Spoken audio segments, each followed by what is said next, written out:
कमी कमजोरी आहेत त्या नष्ट करण्यासाठीच मी आलेलो आहे. तुम्हाला परत एकदा सर्वगुण संपन्न निर्विकारी निराकारी स्थितीमध्ये स्थित करण्यासाठी मी आलेलो आहे. म्हणूनसाठी आपण आता बघूया आपल्याला बापदादा काय शिकवतात. त्याच्या अगोदर थोडंसं मेडिटेशन करूया. डोळे उघडे ठेवायचे असले तर उघडे ठेवा, बंद करायचे असले बंद करा. मी आत्मा राजा शरीराला चालवणारा दिव्य ज्योती देवता आत्मा आहे. मी मस्तकाच्या मध्यभागी दिव्य तारा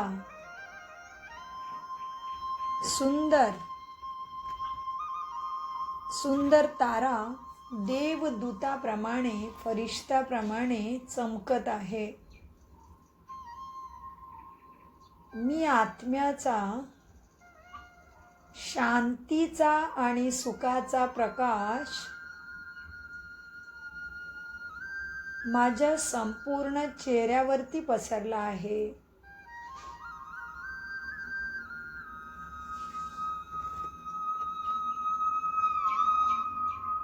आणि हा प्रकाश हळूहळू शांतीचा आणि सुखाचा प्रकाश, मी दिव्य आत्म्यामधून निघालेला प्रकाश हळूहळू माझ्या संपूर्ण शरीरावर पसरला आहे.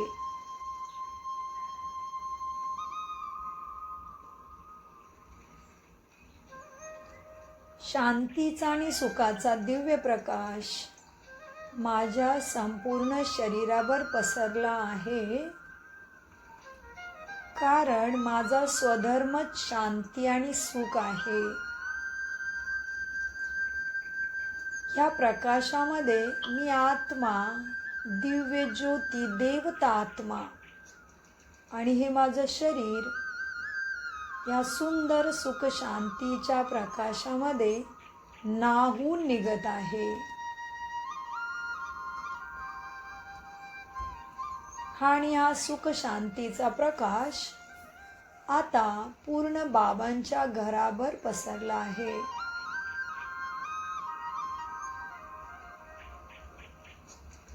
आणि हा प्रकाश इतका प्रचंड आणि सुंदर आहे, जो पूर्ण माझ्या गावभर पसरला आहे. माझ्या प्रत्येक आत्मा भावंडांना हा प्रकाश सुख शांतीचा प्राप्त होत आहे.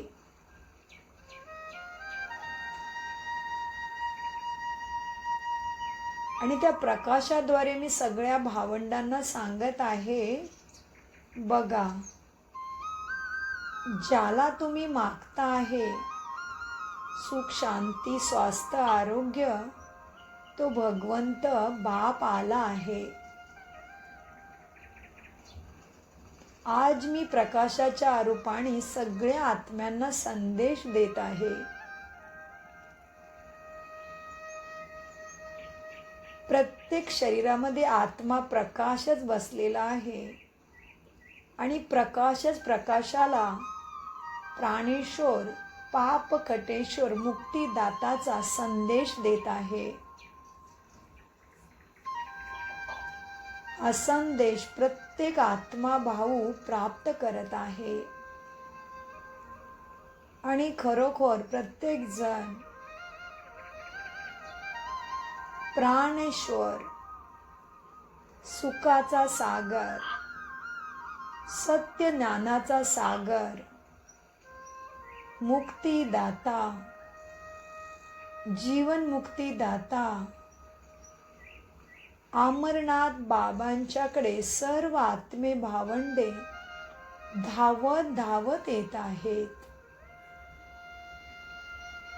सर्वजण त्यांच्या जीवनातील बंधनं तोडून परमात्माकडून, माझ्या शिवबाबांच्याकडून सुख शांती आणि सद्गती प्राप्त करण्यासाठी सर्व बंधन तोडून धावत येत आहेत. सर्व आत्मे भावंडे परमात्माची छत्रछाया प्राप्त करण्याचे अधिकारी बनत आहेत. हा प्रकाश माझ्या घरी पण पोचला आहे. माझं घर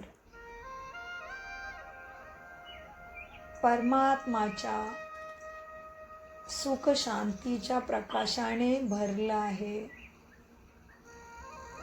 माझ्या घरातील प्रत्येक आत्मा भावंड स्वर्ग सुखाचा अधिकारी बनत आहे.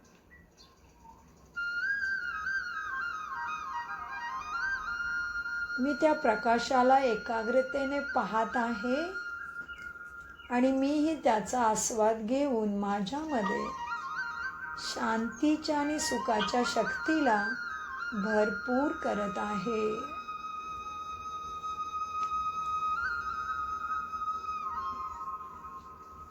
परत एकदा तो प्रकाश सगळीकडे पाहता पाहता परत शरीरामध्ये या. परत मस्तकाच्या मध्ये मी आत्मा राजा दिव्य ज्योती दोन्ही भवयांच्या मध्ये स्थित होत आहे. परत मी स्थिर आणि एकाग्र झाली आहे.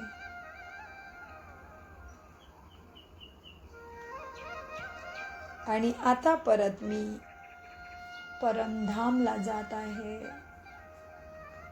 जिथे जाण्याची सगळ्यांना इच्छा आहे. परत मी आत्मा ज्योती भ्रुकुटीच्या सिंहासनावरती आली आणि परत मी आता आकाशाच्या पण बाहेर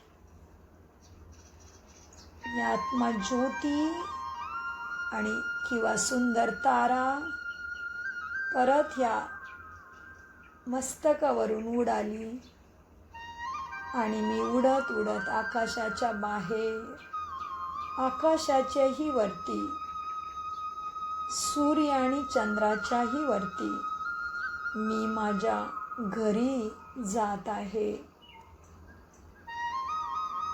माझं घर शक्तीचा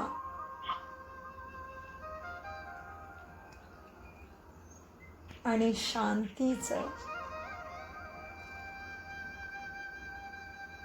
सुख शांतीने भरलेलं माझं घर ब्रह्मलोक, तिथे मी पोचली आहे. आता मी स्वतःला ब्रह्मलोकामध्ये लाल सुंदर प्रकाशामध्ये पाहत आहे. मी माझ्या घरी ब्रह्मलोक शांतीधाम मध्ये पोचली आहे आणि मी पाहत आहे माझ्या समोर अति दिव्य, अति तेजोमय, अति सुंदर माझेच प्राणेश्वर, माझेच बाबा, ज्यांच्यापासून मी 5000 वर्षापासून दुरावली होते, तेच माझ्या समोर उभे आहेत आणि माझ्यावरती सुखाचा, शांतीचा, प्रेमाचा आणि आनंदाच्या प्रकाशाचा वर्षाव बाबा करत आहेत परमधाममध्ये.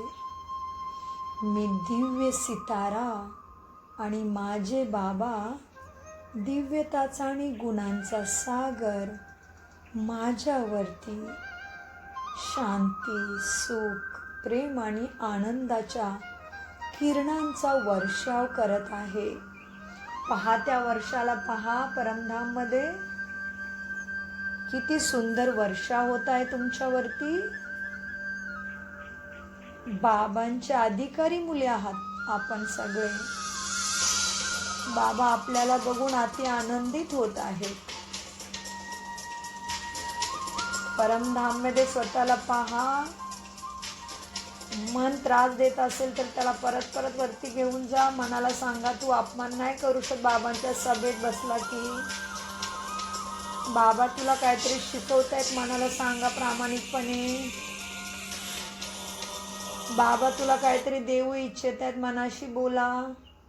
मनाला सांगा इथे तिथे जाऊ नकोस, माझी मदत कर. मी परमधाममध्ये जात आहे. मी माझ्या पित्याला 5000 वर्षानंतर भेटत आहे. अगर मन स्थिर होत असेल तर आनंदाची गोष्ट आहे. परंतु मन परमधामलाही पाहून देत नसेल, वरती पण जाऊन देत नसेल, तर आत्मा राजा मन मंत्री बरोबर बोलायला शिकलं पाहिजे. ज्यांचं मन एकाग्र होत आहे ते मात्र शक्ती प्राप्त करत असतील. पण ज्यांचं मन एकाग्र होत नाहीये, वरती उडत नाहीये, मनपटाला वरती चित्रण दिसत नाहीये शब्दानुसार, याचा अर्थ तुम्ही अजून मनबुद्धीचे राजा बनले नाहीत.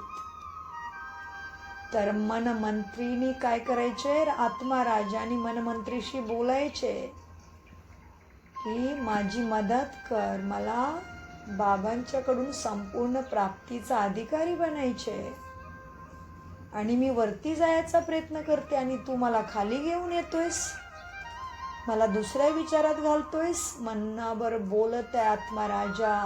मन माझा नोकर आहे, मंत्री आहे तो. मनामध्ये इतर विचारांना थारा द्यायचा नाही. मन हलचल करत असेल, दुसऱ्या विचारात आणत असेल, त्याला सांगायचंय मी आत्मा राजे आहे. हे मना, तू मला अर्ध्या कल्पापासून उतरते कलेमध्येच घेऊन गेलास, आता नाही चालणार तुझा खेळ. मनामध्ये चोर घुसून द्यायचे नाहीत. मनामध्ये चोर घुसणं म्हणजे काय? बाबांच्या आठवणीकडं लक्ष न लागणं. आता ध्यानाची कॉमेंट्री सुरू आहे बाबांच्या द्वारे, तिथे पण मन न लागणं. भ्रुकुटी सिंहासनावरती चमकता व सितारा न दिसणं. आकाशाकडे उडण्याची शक्तीच नाहीये, उडतच नाहीये. कानावरती पडतोय मी आत्मा राजा आकाशाच्या बाहेर उडत चाललो, परमधाममध्ये चाललो. मन काहीच दिसन, मनामध्ये काहीच दिसणं झालं, दिसूनच दिना मन. तर याचा अर्थ आपण मनाला अजून स्वच्छ केलेलं नाही. आत्मा राजाने अजून मनाची तार आपल्याकडे घेतलेली नाहीये. आणि मन एकाग्र होत असेल आणि तुम्ही जसं चिंतन करताय तसं ते दाखवत असेल चित्रण, तर मात्र मन मग पवित्र व्हायला सुरुवात झालेली आहे. तुम्ही सांगत आहे मनाला व्यर्थ विचार करू नकोस, परचिंतन करू नकोस, परदर्शन करू नकोस, परमतवरती चालू नकोस. मन ऐकते, याचा अर्थ तुम्ही मनाचे राजा बनले आहात, म्हणजे पुण्यप्राप्ती होत आहे. आणि आत्मा राजा विचार करते मी शांत स्वरूप आत्मा, मी आता परमधाममध्ये जात आहे. माझे बाबा सागर आहेत आणि ते माझ्यावरती सुखाच्या शांतीचे किरणे पावसाप्रमाणे पाडत आहेत. आणि मन काय बघायलाच तयार नाही. याचा अर्थ मन भटकत आहे, तुम्हाला पण भटकवत आहे. तर मनाला सांगायचं नो मतलब नो, माझ्या पुण्याला तू लिकेज करू शकत नाही, मनाला सांगायचं. तर मन काय करेल? राजाला घाबरून ऐकायला शिकेल. राजा आहे आत्मा, मन आहे मंत्री. तर बुद्धी पाहते, मन समर्थ संकल्प करतं. बुद्धी पाहते, चित्रण करते बुद्धी. मन सांगतं मी आकाशाच्या, आत्मा सांगतोय मनाला आकाशाच्या वरती जात आहे. तर बुद्धी व्यवस्थित पाहते, हां मी आकाशाच्या वरती परमधामला जात आहे. म्हणजे मन बुद्धी दोघे एकत्र चालायला लागले, म्हणजे आत्मा राजाचा ऐकायला लागले. आता मन बघायचा प्रयत्न करते आणि मन संकल्प देते आणि बुद्धी काय करते, घर दाखवते. बुद्धी झोप आणते, बुद्धी जांभळ्या देते. म्हणजे अजून ताळमेळ नाही, आपण अजून राजयोगी बिलकुल बनलेलो नाही. अच्छा, तर आपण कुठे होतो, परमधाममध्ये. परमधाममध्ये कुठली किरण घेत होतो, कोण सांगेल मला?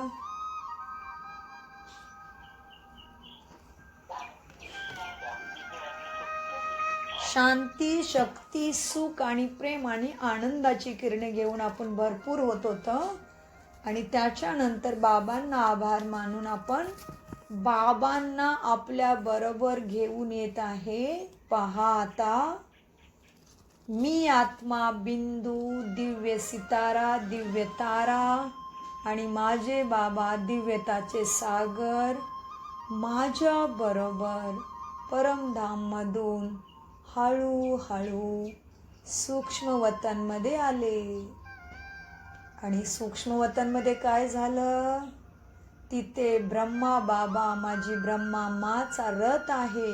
माझ्या शिवबाबांचा रथ म्हणजे ब्रह्मा बाबा समोर दिसत आहेत, त्यांचा लाईटचं शरीर.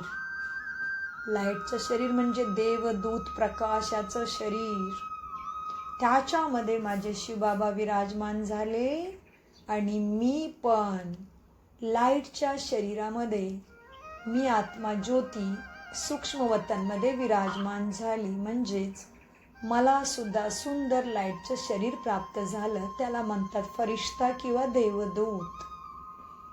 तर मी पण ब्रह्मा माच्या जवळ सूक्ष्म वतनमध्ये लाईटच्या शरीरामध्ये प्रवेश केला. मी आत्मा तारेनी. बघा स्वतःचं लाईटचं शरीर किती उंच आहे. जेवढी माझ्या शरीराची, स्थूल शरीराची उंची, तेवढंच लाईटचं शरीर असतं. मी सुद्धा सूक्ष्मवतनमध्ये फरिश्ताच्या शरीरामध्ये म्हणजे अव्यक्त शरीर, अतिसूक्ष्म लाईटचं शरीर, दिव्य गुणांचं शरीर, पुण्यात्माचं शरीर असतं ते मला प्राप्त झालं सूक्ष्मवतनमध्ये.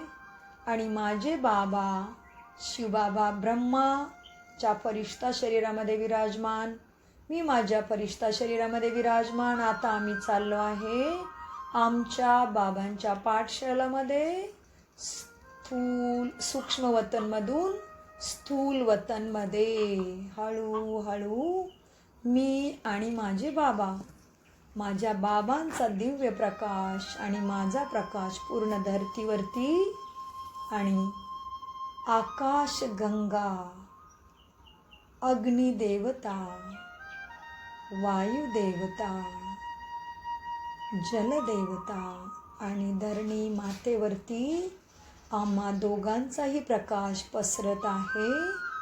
गुण, ज्ञान आणि शक्तीचा तो प्रकाश पसरवत पसरवत बापदादा आणि मी पाठशालामध्ये आली आहे. आणि मी माझ्या स्थूल हड्डी मांसच्या शरीरामध्ये प्रवेश केला. आणि माझ्या बाबांनी समोर लाईटच्या शरीरामध्ये म्हणजे त्यांच्या चित्राच्या शरीरामध्ये प्रवेश केला. बापदादा माझ्या समोर, जिथे मुरली वाचणारी निमित्त आत्मा खुर्चीवरती बसते, ती निमित्त आत्मा कधीच दिसू नये, केवळ बापदादा दिसावेत. म्हणजे हे माझी ब्रह्मामा दिसावी आणि त्याच्यामध्ये दिव्य सागर बसलेला आहे, शक्तीचा आणि ज्ञानाचा सागर माझा बाबा. आणि मी त्या प्रकाशामध्येच एकाग्र झाली आहे. तो आता ज्ञानाचा प्रकाश माझ्यावरती टाकणार आहे मुरलीच्या द्वारे. आणि मी सुद्धा पूर्ण शरीर लाईटचं फरिश्ता बसलेला आहे बाबांचा. मास्टर तू, ज्ञानी तू आत्मा, मास्टर ज्ञान सागर, मी या शरीरामध्ये विराजमान आहे. माझं संपूर्ण शरीर लाईटचं बनलं आहे. मी सुद्धा माझ्या ब्रह्मा माप्रमाणे अव्यक्त मासमध्ये अव्यक्त फरिश्ता बनली आहे. आणि आता मी बापदादांच्या द्वारे माझ्यामध्ये अमृत प्राशन आणि संजीवनी बुटी प्राप्त करणार आहे. आणि अजून काय कमी कमजोरी माझ्यामध्ये राहिले आहेत, जुने संस्कार, इतर आत्म्यांच्या बरोबर माझे अजून हिसाब किताब आहे पूर्वजन्माचे ते, आणि भगवानची आणि भगवंताची भक्ती मार्गामधून केलेली निंदा, अवज्ञा आणि छोटे छोटे पापकर्मांचा खात्मा या ज्ञान अमृतच्या वर्षामध्ये करणार आहे मी. म्हणूनसाठी मी एकाग्र झाले आहे. मनबुद्धी राजा, मी आत्मा राजाचे मनबुद्धी अच्छे मंत्री बनून एकाग्र झाले आहेत ते पण. आणि आता मुरलीला सुरुवात करूया आपण. आज आहे 5 जानेवारी 2026. 5 म्हणजे आता संगमयुगाला पहा. संगमयुग फक्त माझ्यासाठी आहे, दुनियेला ह्या युगाचं नॉलेज नाही. ते युग मी एकटे आत्म्यासाठी. जानेवारी मास, जानेवारी म्हणजे मी सगळं जाणलेलं आहे. आणि आता हा अव्यक्त मास आहे आणि बाबांनी सांगितलेलं आहे जानेवारी मासमध्येच, काय म्हणतात मराठीमध्ये, जानेवारीच म्हणतात ना. हा, जानेवारी मासमध्ये बाबांनी सांगितलं ब्रह्मा माँ स्वयं अव्यक्त झाली, बाप समान बनली. बाप आहे सागर तर ब्रह्मा माँ बनली मास्टर ज्ञान सागर. तर ह्या महिन्यामध्ये जेवढा तुम्ही पुरुषार्थ कराल, तर बाबांनी सांगितलं हा मास ब्राह्मणांसाठी स्पेशल असतो. हा महिना ह्यामध्ये तुम्ही 1 गुन्हा करता तर बाबा त्याचं तुम्हाला पदम गुना फल देतो. म्हणजे हा महिना आपल्यासाठी स्पेशल असतो. म्हणूनसाठी एकाग्रतेने, दिव्यतेने, कुठल्याही व्यर्थ गोष्टीमध्ये डोकं न घालता तपस्या, दिवस आणि रात्र, योग, ज्ञानाचं चिंतन, सेवा आणि धारणेमध्येच राहायचं आहे. म्हणजे आपण जरी लास्ट आलो असलो ज्ञानामध्ये, तरीही बाबांनी प्रत्येक लास्ट येणाऱ्या मुलाला सुद्धा माळेमध्ये प्रवेश करण्याचा, माळेमध्ये स्थान प्राप्त करण्याचा अधिकार दिलेला आहे. हेच आहे ह्या युनिव्हर्सिटीचं मुख्य स्पेशालिटी. ज्याप्रमाणे स्कूलमध्ये गेल्यानंतर, दुनियाच्या स्कूलमध्ये मूल गेल्यानंतर 10वीच्या मुलाला तुरंत PhD करता येते का? नाही. त्याला स्टेप बाय स्टेप कॉलेज वगैरे काय असतील ते विधी पूर्ण करायला लागतात. परंतु हे एकच वंडरफुल युनिव्हर्सिटी आहे या दुनियावर, धरतीवरती, ज्याच्यामध्ये वंडरफुल बाबा, वंडरफुल ड्रामा आणि वंडरफुल मी सुद्धा आहे. वंडरफुल म्हणजे काय? आश्चर्यजनक गोष्टी. म्हणजे याच फक्त स्कूलमध्ये सगळ्या आत्म्यांना एकसारखी परमिशन मिळते. बाबा नेहमी सांगतात मुलांनो, आत्तापर्यंत फक्त एकच सीट बुक झालेले, म्हणजे 33 कोटी देवी देवतामध्ये पण सतयुगामधली पण एकच सीट बुक झालेली आहे, फक्त ब्रह्मा माची. बाकी सगळे सीटा. मग तुम्हाला अष्टरत्नामध्ये यायचे आहे का? तुम्हाला 108 मध्ये यायचे आहे का? तुम्हाला 9 रत्नामध्ये स्थान प्राप्त करायचे का? का तुम्हाला 16,108 मध्ये यायचे आहे? कुठे यायचे तुम्ही येऊ शकता. हे इतकं सुंदर स्कूल. त्यामुळे कुठल्याही प्रकारचं न्यूनगंड मनामध्ये ठेवू नका. बाबा म्हणतात माझं 1 दिवसाचं राजयोगी मुलं असेल, आत्ताच जन्म झाला त्याचा, ते सुद्धा नंबर 1 मध्ये, कुठल्या पण उच्च पदावरती जाऊ शकतो. कशाच्या द्वारे? पुरुषार्थच्या द्वारे, अभ्यासाच्या द्वारे. तर अभ्यासाचे किती विषय आहेत आपल्याला या युनिव्हर्सिटीमध्ये? आत्ताच आम्ही नाव घेतलं. किती विषय आहेत आपले? विषय किती आहेत?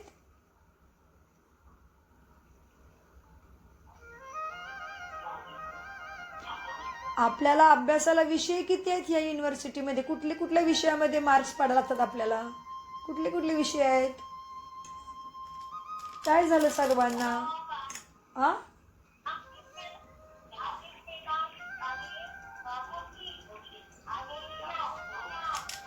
ते तर ते पण धारणा, ते विधी झाली, ते पण करायचं आहे. ती विधी झाली आपली. म्हणजे म्हणतात ना, विधी केल्याशिवाय सिद्धी कशी प्राप्त होईल? म्हणजे तुम्हाला चहा प्यायचे तर हॉलमध्ये बसून चहा मिळणार नाही, गॅस जवळ जावं लागेल, पर्याप्त सामान घ्यावं लागेल. ती विधी झाली. तरी अमृतवेला करणं, मुरली ऐकणं, दिवसभर ट्रॅफिक कंट्रोल करणं, दिवसभर चाट करणं, बाबांना, माता पिता, बंधू सखा, स्वामीच्या रूपाने बरोबर ठेवणं, मैत्री, जे तुम्हाला आवडतं नातं त्या रूपाने, त्याच्यानंतर नुमाशाम म्हणजे संध्याकाळी दिवा लावतो तेव्हा पण भक्तांना भरपूर करण्यासाठी, म्हणजे प्रजा कशी बनणार अगर आपण नुमाशाम नाही केली तर ते नुमाशामचा योग पण करणं. त्याच्यानंतर रात्री झोपायच्या अगोदर आपल्या बापाला सगळं सांगणं की बाबा असं असं झालं दिवसभर, आज मी कुठल्या वेळेला काय चूक केली, की आज मी चूक नाही केली, आज मी पूर्ण जमा केलं, आज मी तुमच्या आज्ञाचं पालन 50%च केलं, आज मी तुमच्या आज्ञाचं पालन नाही केलं बाबा, मी अमुक वेळेला अमुक आत्म्यावर बोलताना तुम्हाला विसरून गेले, मी आज पुराण्या संस्काराप्रमाणे बोलले, मी काय केलं ते सगळं बाबांना सांगायचं. रात्रीचा झोपायच्या अगोदर चाट देणं. आणि नंतर झोपताना पण काय करायचे, प्रकृती माच्या हवाले हे 5 तत्वाचं शरीर करायचं. नंतर ब्रह्मामाच्या गोदीमध्ये जाऊन आपलं लाईटचं शरीर ठेवायचं आणि परमधाममध्ये बाबांच्या पाशी जाऊन आराम करायचा, विश्राम करायचा. या पद्धतीने झोपलं तर ती योग निद्रा असते. म्हणजे हे झाली विधी जमा करण्यासाठी. आणि सब्जेक्ट म्हणजे मुख्य विषय कुठले आहेत, कुठल्या विषयामार्गे जमा करू शकतो आपण मार्क्स. स्कूलमध्ये असतं ना, मॅथमध्ये, इंग्लिशमध्ये, सायन्समध्ये, तसं आपले पण विषय आहेत. आपले विषय आहेत ज्ञान आणि योग आणि धारणा आणि सेवा. तर मला बघायला लागतं रात्रीचं झोपायच्या अगोदर की माझा आज योग कसा राहिला. अच्छा, अमुक वेळेला मी विसरली ज्ञानाला आणि बाबांना. अच्छा, ज्ञानाचे काय पॉईंट आज मी धारण केले, माझ्या मुरलीमधून बाबांनी मला ज्ञान दिलेलं आज, आणि मी त्या बाबाचं आज्ञाचं पालन किती केलं ते लक्षात घ्यायचं. परत अच्छा, मग ज्ञान लक्षात राहिलं म्हणजे धारणा पण झाली असेल. म्हणजे माझे डोळे, माझे विचार, माझं बोलणं, माझं चालणं, मनसा वाचा कर्मणा कशी केली, म्हणजे धारणा काय केली मी आज. म्हणजे धारणाच्या विषयामध्ये मला आज मार्क्स मिळाले का खाली झाले ते बघणं. नंतर सेवा काय केली मग मी मनसा सेवा केली का, एखाद्या आत्म्याला मी शुभ भावना शुभकामना पाठवली का, आपल्याला समजलं अरे यांच्या घरी असं असं चाललंय, अच्छा लगेच सांगितलं का बाबा त्या आत्म्याचे तसे हिसाब किताब चाललेत, तुम्ही त्यांना मदत करा. मग बाबांच्या पाशी जाऊन बाबांची शक्तीची किंवा शांतीची किरणं घेतली आणि त्या आत्म्याला दिली. आणि एखादं ज्ञानामध्ये नसेल तर बाबांना सांगितलं बाबा तो तर खूप भक्ती करतो, परंतु तुम्ही तर आता हे तर पूर्ण वयाची वेळ आली, स्कूल बंद वयाची वेळ आली, तरी पण त्याला अजून ज्ञान नाही भेटलं. बाबा त्या आत्म्याला सद्गती व्हावी, त्याला पण ज्ञान भेटावं, तो पण स्वर्गपदाचा अधिकारी बनावा. असं मी किती जणांची सेवा केली आज मनसाद्वारे. आता प्रॅक्टिकलमध्ये काय सेवा केली, मी क्लासमध्ये आले, आता समजा गुरुवार होता तर मी काय केलं, सेवा करताना व्यवस्थित भोग लावला का, माझ्या सगळ्या माझ्या घरातले जे आत्मे आहेत त्यांना पण मी बाबांची किरणी दिली का, त्यांचा आत्मा भाऊ म्हणून आव्हान केलं का, मी इष्टदेवी कुलदेवी बनली का, मी माझ्या घरातल्यांना किती व्हायब्रेशन दिली, माझ्या योगची किरणी दिली ते बघणं, माझ्या गावाला दिली का. आता माझं जीवन जे चाललेलं आहे ती एकामेकाच्या वरती चेन आहे.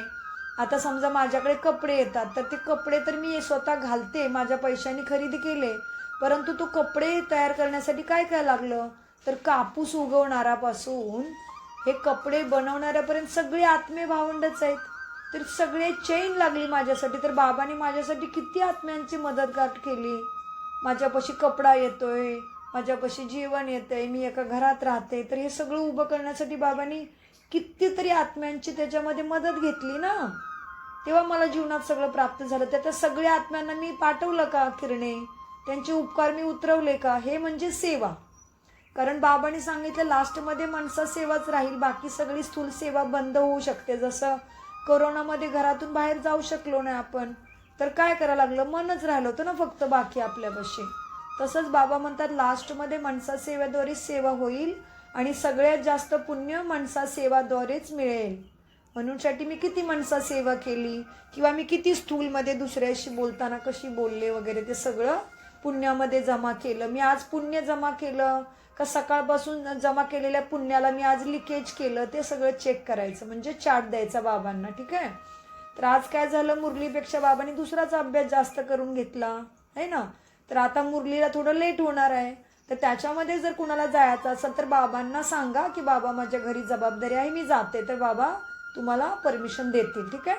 तर मुरली लेट झाली तर तुम्ही जाऊ शकता घरी, ज्यांना जायचे तुम्ही.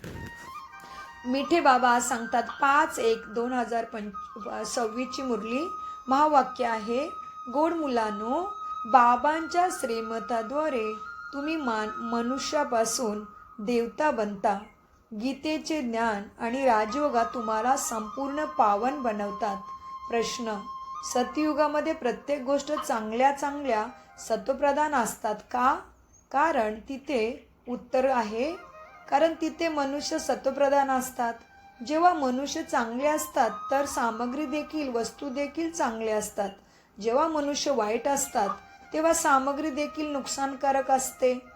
कारण सत्वप्रधान सृष्टीमध्ये सगळ्या वस्तू तुम्हाला मिळतात देवी देवतांना, त्यामुळे तुम्ही कधी कोणाला काय मागत नाही. ओम शांती. आणि दुसरं म्हणजे एक गोष्ट आहे, क्लासमध्ये आलं आणि लेट झालं तर काय जमा होतं हो तुमचं? बाबांनी क्लासमध्ये लेट झाला, क्लास बाबाच निमित्त आत्माद्वारे बाबा काहीतरी सांगतायत, म्हणजे तुमच्यात बोलत बसला तर लेट झालं तर तुमचं कर्म झालं. परंतु बाबांची मुरली सुरू झाल्याने लेट झालं तर काय होतं? काय चिंतन करायचं असतं? हां, बाबा मला आज तुम्ही जास्त शिकवलं, तुमचे खूप खूप आभार. मी 1 तास अभ्यास करणारी, आज मला तुम्ही 2 तास बसून ठेवलं, म्हणजे तुम्ही मला 2 तासाचं पुण्य दिलं, खूप खूप आभार. आता मी जे ऐकलं ते माझ्या धारणेमध्ये पण येऊ द्या, ते पण मला मदत करा. बाबांना सांगायचं, बाबा मला आज खूप लेट झालं मुरलीमध्ये, तर घरच्यांची माझ्या बुद्धी स्थिर ठेवा, त्यांच्यामध्ये विकल्प येऊन देऊ नका. प्रथम माझ्यामध्ये विकल्प नको यायला, माझ्यामध्ये नको यायला. एवढं लेट झालं म्हणजे काय झालं? व्यर्थ विचार केले मनाने, तर जमाचे पुंजी खतम केली लगेच व्यर्थ विचारामध्ये जाऊन. तर जेव्हा बाबा क्लासमध्ये केवळ तुमच्यात बोलत बसला तर ते व्यर्थ आहे. पण मुरली क्लासमध्ये वेळ झाला आणि मग तुम्हाला घरी जायला वेळ झाला तर समजायचं की हां, बाबांनी मला जास्त अभ्यास करवला, थँक्यू बाबा, पुण्य जमा झालं असं. तर व्यर्थ विचारामध्ये नाही जायचं. ओम शांती. बाबा या शरीराद्वारे तुम्हाला समजून सांगतात, याला जीव म्हटलं जाते, याच्यामध्ये आत्मा देखील आहे आणि तुम्ही मुले जाणता. परमपिता देखील ब्रह्मा बाबांच्या शरीरामध्ये बसूनच शिकवतात. तर सर्वप्रथम हेच पक्के झाले पाहिजे, म्हणून यांना दादा देखील म्हटलं जातं. दादा म्हणजे तुमचा मोठा भाऊ आहे ब्रह्मा. हा तर मुलांना निश्चय आहे ना की ब्रह्मा बाबामध्ये माझे शिवबाबा बसले आहेत. याच निश्चयामध्ये तुम्हाला एकाग्र व्हायचं आहे, रममान व्हायचं आहे. बरोबर. बाबांनी ज्यांच्यामध्ये पदरामणी केली आहे, आत्वा बाबा या ब्रह्मामध्ये अवतरित झाले आहेत, त्याच्यासाठी बाबा स्वतःच म्हणतात की मी यांच्या अनेक जन्मांच्या शेवटी यांच्यामध्ये प्रवेश करून तुम्हाला हे ज्ञान देत आहे, तुम्हा मुलांना समजवत आहे.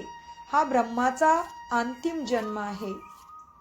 त्याच्यामुळे आता शास्त्रामध्ये सुद्धा सर्व शास्त्र शिरोमणी गीतेचंच ज्ञान आहे. श्रीमत अर्थात श्रेष्ठ मत. श्रेष्ठ ते श्रेष्ठ मत आहे ना. का? कारण मत देणारा उच्च ते उच्च भगवंत आहे, ज्याच्या श्रीमताद्वारे तुम्ही स्वतः मनुष्यापासून देवता बनत आहात. तुम्ही भ्रष्ट मनुष्यापासून श्रेष्ठ देवता याच श्रीमताद्वारे बनता. तुम्ही येता ह्याचसाठीच इकडे. बाबा स्वतः देखील म्हणतात, मी येतो तुम्हाला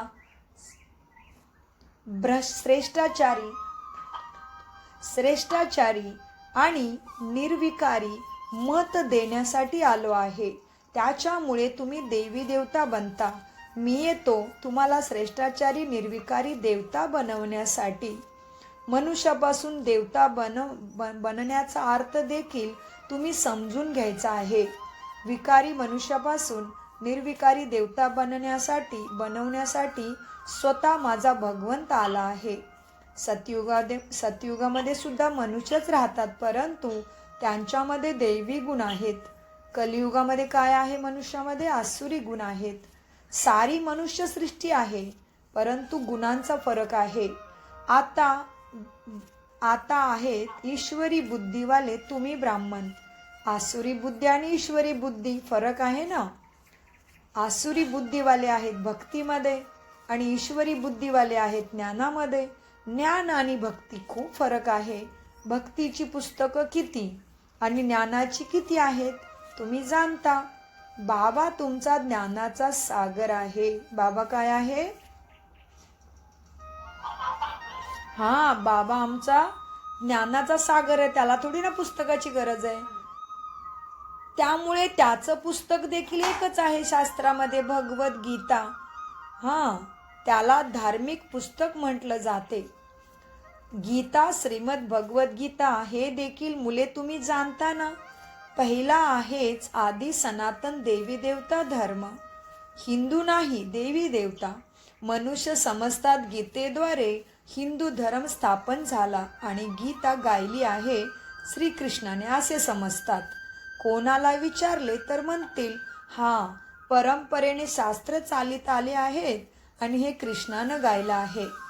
कोणत्याही शास्त्रामध्ये शिव भगवानुवाच लिहिलंच नाही. श्रीमद श्रीकृष्ण भगवानुवाच लिहिलं आहे. ज्यांनी गीता वाचली असेल त्यांनाच हे लक्षात येईल पटकन. आता तुम्ही समजता, याच गीता ज्ञानाद्वारे मनुष्यापासून देवता बनले आहेत. जे ज्ञान बाबा आता तुम्हाला देत आहेत, राजयोग शिकवित आहेत, पवित्रता देखील बाबा शिकवत आहेत. काम विकार महाशत्रू आहे, याच्यामुळेच तुम्ही हार खाल्ली आहे. आता पुन्हा त्यावर तुम्हाला विजय प्राप्त करून जगत जीत अर्थात विश्वाचा मालिक बाबा बनवितात. काम महाशत्रू म्हणजे छोटी छोटी इच्छा आहे, पण काम महाशत्रूमध्येच येते. हे असंच झालं पाहिजे, ते तसंच झालं पाहिजे, हे सगळं पण काम महाशत्रूमध्ये येतं. बऱ्याच गोष्टी आहेत काम महाशत्रूच्या. आणि क्रोधाचे, सगळ्यांचा मोठा मोठा परिवार आहे विकारांचा. त्या विकारांच्या परिवाराला पण भस्म करून टाकायचं बाबांच्या आठवणीद्वारे. बाबा सांगतात, मुलांनो, आता पुन्हा तुम्हाला काम महाशत्रूवरती विजय प्राप्त करायचा आहे. त्याच्यामुळे तुम्ही जगज्जीत अर्थात विश्वाचे मालिक बनता. हे तर खूप सोपे आहे ना समजण्यासाठी. बेहदचे बाबा तुम्हाला समजावून सांगत आहेत. हे ब्रह्मा आहे सर्व आत्म्यांचे पिता. दुनिया धरतीमध्ये जेवढे आत्मे आहेत त्यांचेही पिता. म्हणून ह्यांना म्हटलं जातं ब्रह्मा, प्रजापिता ब्रह्मा. तर ब्रह्मा विष्णू शंकर आहेत ना. ही ब्रह्मा विष्णू शंकर पण कोण आहे? भगवंताचीच रचना आहे. या तिघांचा पण कोणीतरी पिता असेल ना. हे मनुष्यांना माहिती नाही आहे. तुम्ही दाखवता या तिघांचा पिता आहे निराकार शिव. ब्रह्मा विष्णू शंकरला सूक्ष्मवतनचे देवता असल्याचं दाखवतात. त्याच्यावर आहे शिव बाबा. तुम्ही मुले जाणता, शिवबाबांची मुले जे पण आत्मे आहेत त्यांना आपलं शरीर तर आहे ना. ते तर सदैव परमपिता, तर सदैव निराकार परमपिता परमात्मा आहे. मुलांना माहिती झालं आहे निराकार परमपिता परमात्माची आपण सर्व मुले आहोत. आत्मा शरीराद्वारे बोलते. परमपिता परमात्माला आत्मा बोलवते. किती सोप्या गोष्टी आहेत समजण्यासाठी. यालाच म्हटलं जाते अल्प म्हणजे बाबा आणि बाबांच्याकडून मिळणारा वरसा बादशाही. अल्पावर बे शिकवतात कोण तुम्हाला? गीतेचं ज्ञान कोणी ऐकवले? निराकार बाबांनी ऐकवले ना. त्यावरती कोणताही मुकुट नाहीये बाबाला. तो ज्ञानाचा सागर आहे आणि मनुष्य सृष्टीचा बीज रूप आहे.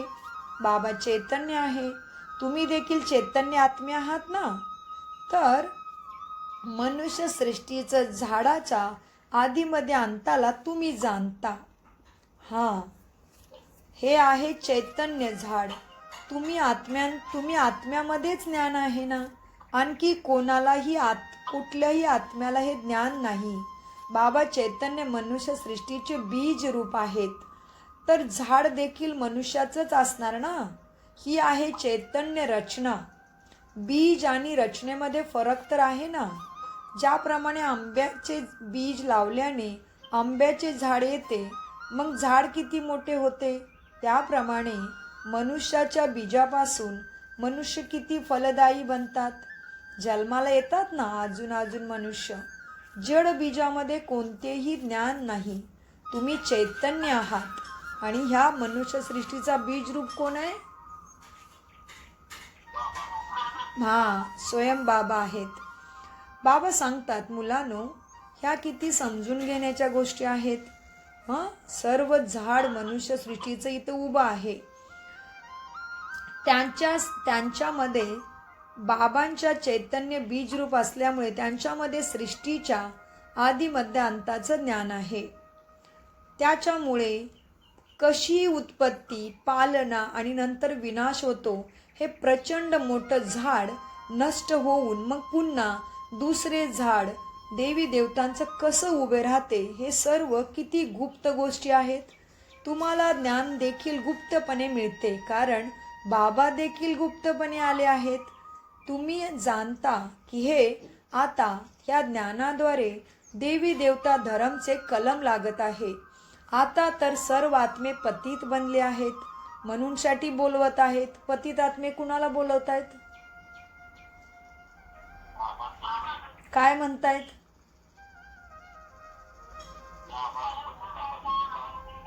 आम्हाला पावन बनवण्यासाठी या, पतितापासून पावन बनवा. आता पतित आत्मे झाले आहेत. आता उत्तम बीजामधून सर्वात पहिला नंबरचं जे पान निघते ते कोण होते?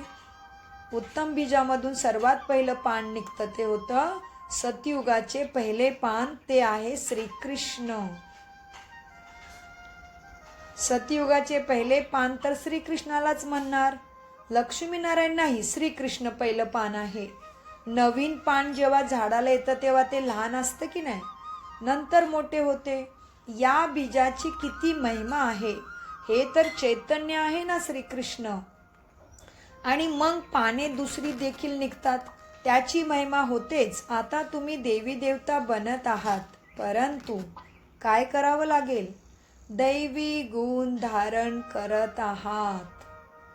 मूळ गोष्टच ही आहे की आपल्याला दैवी गुणांची धारणा करायची आहे.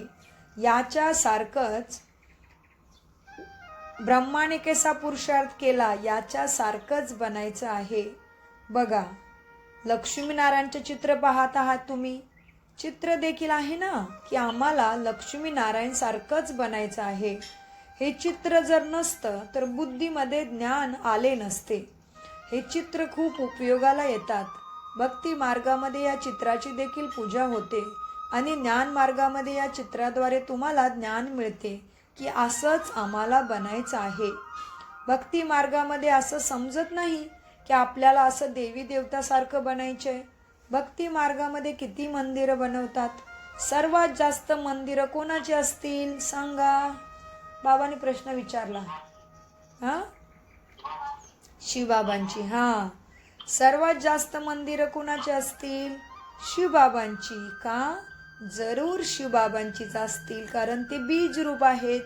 मग त्यांच्यानंतर पहिल्या रचनेची मंदिरं असतील. बाबांची पहिली रचना ब्रह्मा, म्हणजे कृष्णाची मंदिरं जास्त, लक्ष्मीनारायणाची मंदिरं जास्त असतील बाबा म्हणतायत. त्यांच्यानंतर पहिली रचनेचं मंदिर असतील.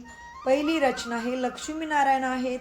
शिवबाबांच्या नंतर त्यांची पूजा सर्वात जास्ती होते, म्हणजे लक्ष्मीची पण होते, नारायणजीची पण होते, राधेची पण होते, कृष्णाची पण होते. म्हणजे शिवबाबांच्या नंतर त्यांची पूजा जास्त होते. माता तर ज्ञान देतात, त्यांची पूजा होत नाही. त्या तर शिकवतात ना. बाबा तुम्हाला शिकवतात, तुम्ही कोणाची पूजा करत नाही. शिकवणाऱ्याची आता पूजा करू शकत नाही. स्कूलमध्ये पण गुरुची काय पूजा करतात का? नाही. परमात्मा आता ज्ञान देत आहे, गुरु आहे, तर तुम्ही त्याची पूजा नाही करत. तुम्ही शिकून जेव्हा परत एकदा अशिक्षित, तुम्ही आता शिकत आहात, परत तुम्ही चक्र लावून येता, परत तुम्ही द्वापार युगामध्ये होता, पतित बनता म्हणा, शिक्षित बनाल, तेव्हा परत पूजा होईल. तुम्ही सो देवी देवता बनत आहात ना. तुम्ही जाणता, जे आपल्याला असे बनवतात त्यांची पूजा होईल आणि मग आपली पण पूजा होईल नंबरवार. मग परत तुम्ही उतरती कलामध्ये येता, तेव्हा तुम्ही तत्वांची देखील पूजा करू लागता. 5 तत्व आहेत ना. 5 तत्वांची पूजा करणं म्हणजे शरीराची पूजा करणं पण 5 तत्वांचीच पूजा झाली. एकच शरीरांची पूजा किंवा 5 तत्वांची पूजा एकच होते ना. ज्ञान बुद्धीमध्ये आहे.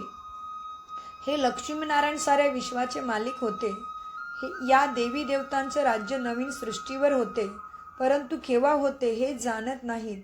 लाखो वर्ष म्हणतात. आता लाखो वर्षाची गोष्ट तर नाही, लाखो वर्षाची असेल तर कसं बसणार बुद्धीमध्ये? मग शास्त्र कशी बनवली? लाखो वर्षाचं कोणाच्या लक्षात पण नाही राहायला पाहिजे ना. आता तुम्हाला आठवते आहे ना की आपण आजपासून 5000 वर्षापूर्वी आधी सनातन देवी देवता धर्माचे होतो. देवी देवता धर्माचे मग इतर धर्मामध्ये कन्वर्ट झाले, जन्म मृत्यूमध्ये आले. हिंदू धर्म म्हणू शकत नाही, परंतु सर्वजण पतित असल्या कारणाने स्वतःला देवी देवता म्हणणं शोभत नाही. अपवित्र असणाऱ्यांना देवी देवता म्हणू शकत नाही, म्हणून स्वतःला हिंदू म्हणतात. मनुष्य पवित्र देवतांची पूजा करतात ना, तो जरूर स्वतः अपवित्र आहेत, त्यामुळे पवित्रच्या समोर जाऊन डोके टेकतात, नतमस्तक होतात. भारतामध्ये खास कन्यांना नमन करतात, कारण कन्या पवित्र राहते. कुमारांना कधी नमन करत नाहीत, त्याचा पण अर्थ काय? स्त्रियांनाच नमन करतात का? बाबा सांगतात पुरुषांना नमन का नाहीत करत, कारण यावेळी आत्ता सुद्धा माता जास्त ज्ञान लवकर घेतात, त्याच्यामुळे त्यांचा मान वाढला या धर्तीवरती. त्यामुळे भक्तीमध्ये पण कन्यांचीच पूजा जास्त होते, कारण यावेळी ज्ञान देखील पहिली मातांना मिळते. बाबा ब्रह्मा बाबामध्ये प्रवेश करतात, हे देखील समजतात. बरोबर, ही ज्ञानाची मोठी नदी आहे. ज्ञान नदी देखील आहे ना, आणि पुरुष देखील आहे. ही आहेत सर्वात मोठी नदी ब्रह्मपुत्रा नदी. सर्वात मोठी नदी ब्रह्मपुत्रा आहे, जी कलकत्त्याकडे सागराला जाऊन मिळते. तिथे मेला देखील तिथेच भरतो, परंतु त्यांना हे ठाऊक नाही. हा आत्म्यांचा आणि परमात्माचा सुंदर मेला आहे. ती तर आहे पाण्याची नदी, जिथे ब्रह्मपुत्रा नाव ठेवलं आहे. त्यांनी मग ब्रह्मा ईश्वराला म्हटलं आहे, म्हणून ब्रह्मपुत्राला खूप पावन समजतात. मोठी नदी आहे ते ब्रह्मपुत्रा नदी, ब्रह्मदेवताचं प्रतीक आहे. नदी पाणी कधी पावन बनवतं का? नाही. तर मोठी नदी आहे तर पवित्र देखील असेल. वास्तविक पतित पावन गंगेला नाही, ब्रह्मपुत्रेला म्हटलं पाहिजे. मेला देखील यांचाच लागतो ना. हा देखील सागर आणि ब्रह्मा नदीचा मेला आहे. ब्रह्माद्वारे सर्व मुलांना मी स्वीकार करतो. ही किती गूढ गोष्ट आहे समजून घेण्यासारखी. ज्या प्रायलोप होतात गोष्टी, ही तर अगदी सोपी आहे ना समजून घेण्यासाठी, की आत्ता ब्रह्माचा आणि ब्रह्मपुत्राद्वारेच तुम्ही आत्म्याचा आणि परमात्माचा मेला होत आहे. भगवान उवाच, मी तुम्हाला राजयोग शिकवतो, प्रजा बनण्यासाठी नाही, राजा बनण्यासाठी. मग ही दुनिया नष्ट होईल, शास्त्र इत्यादी काही राहणार नाही, भक्ती मार्ग सुद्धा नाही. ज्ञान मार्गामध्ये शास्त्र नसतात. मनुष्य समजतात ही शास्त्र तर परंपरेने चालत आले आहेत. नाही, कल्पाच्या कालावधीला लाखो वर्ष म्हणतात, म्हणून परंपरा म्हणतात. याला म्हटलं जाते अज्ञान, अंधारा. अज्ञानामध्ये गेल्यामुळे किती दुःखी झाले. आता तुम्ही मुलांना हे बेहदचे शिक्षण मिळत आहे, ज्यामुळे तुम्ही आदिमध्ये अंताचे रहस्य समजावून सांगू शकता. तुम्हाला या देवी देवता धर्माचा इतिहास, भूगोल विषय पूर्ण माहिती आहे. हे पवित्र प्रवृत्ती मार्गवाले पूज्य होते ना, आता पुजारी पतित बनले आहेत. सतयुगामध्ये आहेत पवित्र प्रवृत्ती मार्ग, इथे कलियुगामध्ये आहे अपवित्र प्रवृत्ती मार्ग. त्यानंतर मग काय होतं? भगवंतेत्व आणि निवृत्ती मार्ग. म्हणजे आपण सगळ्यांच्या बरोबर कर्तव्य कर्म करत असताना सुद्धा देह अभिमानाचा आणि विकारापासून निवृत्त होतो. आता आहे तुमचा निवृत्ती मार्ग, म्हणजे तुम्हाला विकारांचा आणि देहाभिमानाची घृणा येते. हे देखील ड्रामा आहे ना. त्याला संन्यास धर्म म्हटलं जाते. घरादाराचा संन्यास करून जंगलामध्ये निघून जातात, ते आहेत हादचा संन्यास. राहतात तर मात्र या जुन्या दुनियेमध्ये. आता तुम्ही समजता ना, संगम युगावरती आहोत आम्ही, नंतर नवीन दुनियामध्ये आम्ही जाणार. तुम्हाला तिथे तारीख सेकंदासहित सर्व काहीच माहिती आहे. ते लोक तर कल्पाची आयु लाखो वर्ष म्हणतात. 5,000 वर्षाचा पूर्ण हिसाब काढू शकतो ना. लाखो वर्षाचा हिसाब कसा काढणार मनुष्य? लक्षात सुद्धा राहणार नाही लाखो वर्षाचं कल्प म्हटलं तर. आता तुम्ही समजता बाबा कोण आहेत, कसे येतात, कोणते कार्य करतात माझे बाबा, तुम्ही समजता ना. तुम्ही सर्वांचं ऑक्युपेशनला जन्मपत्रीलाच जाणता. बाकी मनुष्यसृष्टी झाडाची पाने तर असंख्य आहेत, त्याची मोजदाद थोडी करू शकतो. या बेहदच्या सृष्टीरूपी झाडाची किती पाने आहेत? 5,000 वर्षामध्ये इतके करोड आहेत. अगर जर लाखो वर्ष म्हटलं तर धरतीवरती मनुष्य तर अनगणित होतील ना, मोजू पण नाही शकणार. तर किती लाखो वर्ष म्हणू शकत नाही. आपण सांगू शकतो, भक्ती मार्गमध्ये दाखवतात, लिहिलेला आहे सतयुग इतक्या वर्षाचा, त्रेता इतक्या वर्षाचा, द्वापर इतक्या वर्षाचा. तर बाबा बसून तुम्हाला मुलांना हे सगळं अर्थसहित समजून सांगतात. मुलांनो, आंब्याच्या बीजाला पाहिल्याने आंब्याचं झाड समोर येईल ना. आता मनुष्यसृष्टीचं बीजरूप तुमच्या समोर आहे ना बाबा. तुम्हाला बसून झाडाचं रहस्य समजून सांगतात, कारण बाबा तुमचा चैतन्य आहे ना. म्हणून म्हणतात मुलांनो, हे झाड उलट आहे, कारण बीज मी ऊपर राहतो, वरती राहतो, तुमचं कारोबार या धरतीवरती चालतो. तर हे चैतन्य सृष्टीचं झाड उलट आहे. म्हणून भगवद्गीतेमध्ये म्हटलं, ऊर्ध्वमूलमदशाखम अश्वत्थम प्राहुरयम छंदासी यस्य पर्णानि यस्सं वेद स वेदविथ. ये 15वां अध्याय में आया है, मनुष्य सृष्टि का झाड़ उल्टा है, उसका गायन आया, लेकिन अर्थ कोई नहीं जानते कैसे उल्टा हो गया मनुष्य सृष्टि का झाड़, किसी को भी नहीं पता. बाबा ही बताते, मैं ऊपर रहता हूँ परम धाम में, तुम राज्य करने धरा पे आते हो, तो मनुष्य सृष्टि का झाड़ नीचे फलता है और मैं बीज ऊपर रहता हूँ, तो उल्टा हो गया ना. बाबा समजतात मुलांनो, तुम्हाला बसून झाडाचे रहस्य समजून सांगतात, कारण बाबा चैतन्य आहेत. म्हणतात मुलांनो, हे झाड उलट आहे. तुम्ही समजावून सांगू शकता, जे पण या दुनियेमध्ये आहे जड अथवा चैतन्य हुबेहूब रिपीट होणार. आता किती वृद्धी होत आहे. सतयुगामध्ये इतके मनुष्य असू शकत नाही. आता बघा, इतके मनुष्य झाल्यामध्ये अमेरिका जापानमधून वस्तू मागवत राहतात. सतयुगामध्ये कुठल्याही वस्तूची कमी नाही आहे. आणि बघा, मनुष्य वाईट सुद्धा आता आहेत, तर वस्तू पण वाईट घडल्या, वस्तू पण किती नुकसानकारक देतात. सायन्सच्या वस्तू सुख पण देतात, तर ॲक्सिडेंट पण घडवतात, आग पण लागते, काय पण होऊ शकतं. तर सायन्सच्या वस्तू सुख पण देतात, विज्ञानाच्या वस्तू दुःख पण देतात. कारण जिथे मनुष्य अवगुणी आहेत, आसुरी गुणी आहेत, तिथे वस्तूही तकलीफदायक आहे. जिथे मनुष्याची बुद्धी उत्तम आहे, सत्वप्रधान आहे, तिथे वस्तूही सुखदायक आहेत. विज्ञानाची मुख्य गोष्ट आहे अणुबॉम्ब्स. काय विज्ञानाने बनवलं? विज्ञानाची मुख्य गोष्ट आहे अणुबॉम्ब. त्यामुळे इतका मोठा विनाश होतो. कसे बनवत असतील? कारण बनवणाऱ्या आत्म्यामध्ये आधीपासूनच ब्रह्मानुसार हे ज्ञान असते. जेव्हा वेळ येते तेव्हा त्याच्यामध्ये ते ज्ञान जागृत होते आणि ती आत्मा बॉम्ब बनवते. ज्यामध्ये ज्ञान असेल तेच काम करतील आणि दुसऱ्याला शिकवतात की असे बॉम्ब बनवा. कल्पकल्प जो पाठ बजावला आहे तोच आता बजावत राहतात. आता तुम्ही किती नॉलेजफुल बनता, यापेक्षा जास्ती चांगलं नॉलेज, उत्तम नॉलेज कुठेच असू शकत नाही. यापेक्षा जास्ती नॉलेज असतच नाही. तुम्ही या नॉलेजद्वारे स्वतः देवता बनता.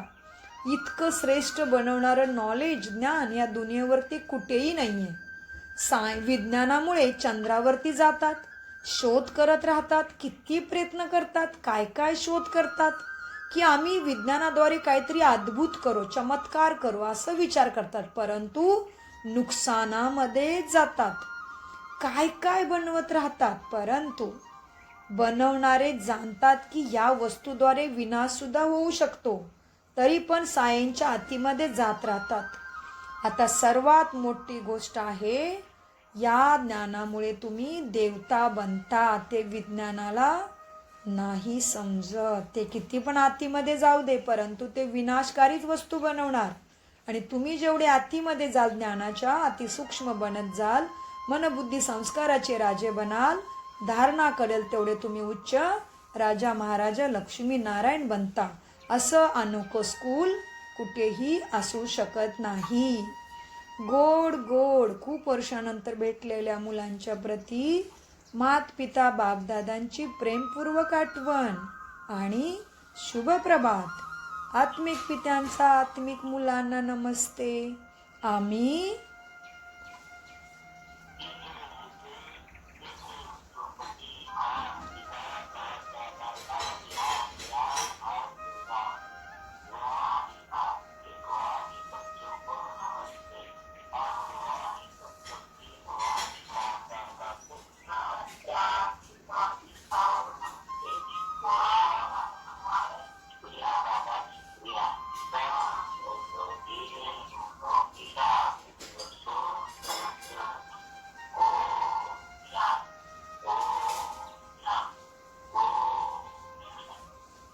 जी आम्ही काय म्हणतो ते सांगते. आमच्याकडे म्हणतात आत्मिक पित्यांचा आत्मिक मुलांना नमस्ते. आणि आम्ही हम मीठे बच्चों का बाप दादा को याद प्यार गुड मॉर्निंग नमस्ते. और मैं आत्मा राजा चैतन्य दीपक सच्ची ज्ञान को है समझते, धारण करते और कराते, ऐसे बोलते हम लोग.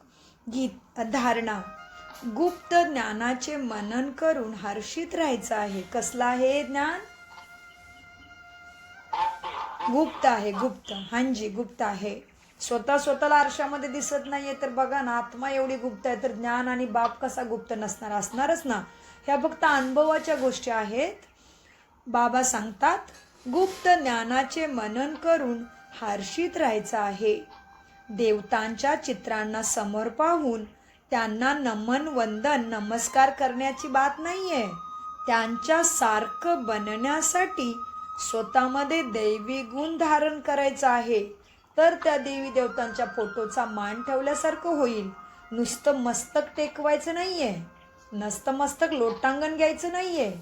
ते तर करायचंच नाही. बाबा म्हणतात लोटांगण फिटांगण करायची गरजच नाही. त्यांनी काय मिळायचं असतं तर मिळालं पाहिजे होतं. आता सगळीकडे सुख पाहिजे होतं. आता सगळीकडे भयंकर दुःख आहे.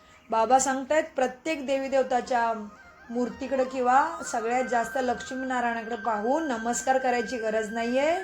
मला त्यांच्यासारखं बनवून माझ्या बापाचा मान ठेवायचा आहे. म्हणूनसाठी धारणेचा पॉइंट होता गुप्त ज्ञानाचे मनन करून मनामध्ये हर्षित राहायचं आहे.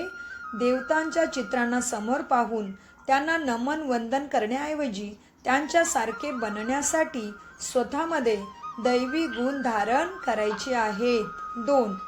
सृष्टीचे बीजरूप बाबा आणि त्यांची चैतन्य रचना यांना समजून घेऊन स्वतः सुद्धा ज्ञानाचा सागर म्हणजे नॉलेजफुल बनायचं आहे.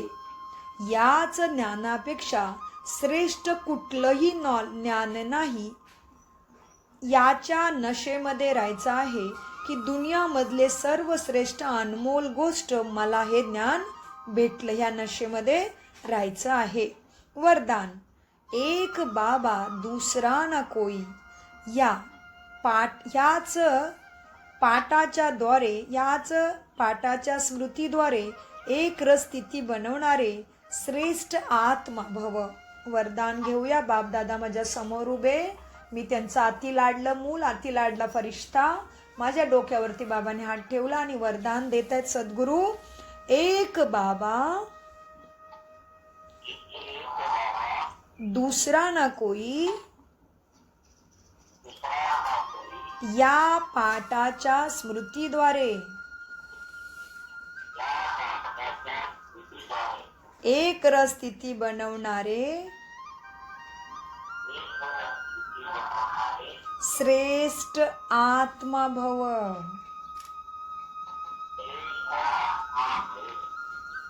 वरदानाचा विस्तार आहे एक बाबा दूसरा न कोई.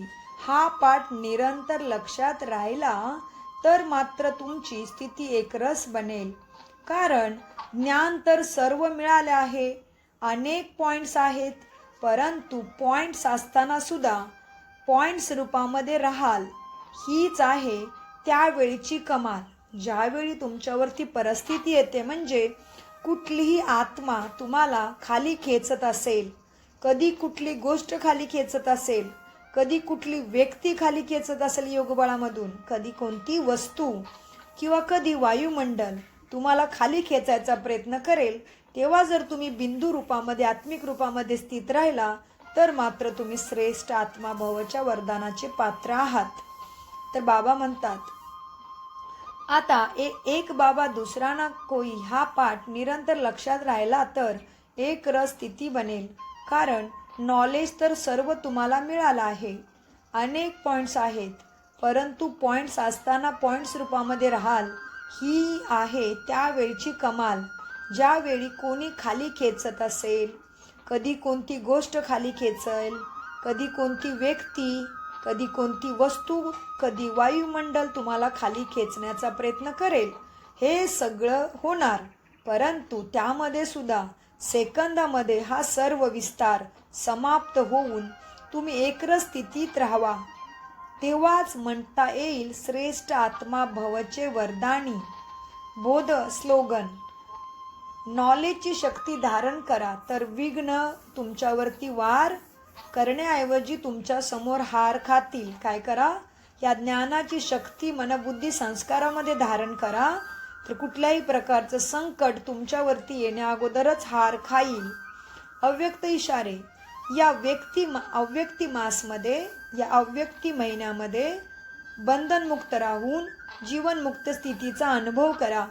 आता तुम्ही सर्वजण असे मुक्त बनून मुक्तिदाता बना, ज्यामुळे सर्व आत्मे प्रकृती भक्त मुक्त होतील. आता ब्रह्मा बाबा याच एका गोष्टीमध्ये तारीख कॉन्शियस आहेत, म्हणजे तुम्हाला विचारतायत बाबा की तुमची मुक्तिदाता बनण्याची तारीख फिक्स करा. आणि ब्रह्मा बाबाची इच्छा आहे की माझा प्रत्येक मुलगा केव्हा जीवनमुक्त बनेल, ती तारीख मनामध्ये फिक्स करा. असे समजू नका की शेवटीमध्ये जीवनमुक्त बनू, नाही. त्याच्यासाठी दीर्घ काळापासूनच जीवनमुक्त स्थितीचा अभ्यास केला पाहिजे. दीर्घकाळ जीवनमुक्त राज्यभाग्याचा अधिकारी बनण्यासाठी दीर्घकाळापासून जीवनामध्ये असतानाही कुठलीही परिस्थिती आली तरी पण जीवनमुक्त स्थितीचा अनुभव आत्ताच केला पाहिजे, तरच मात्र पुढे जाऊन दीर्घकाळासाठी राज्यभाग्य प्राप्त होईल. ओम शांती, ओम शांती, ओम शांती. गोड गोड बाबांचं अनगणित पदम गुणा आभार, ड्राम्याचे आभार, तुम्ही परिष्ट्यांचे पण आभार. शुभरात्री. ओम शांती.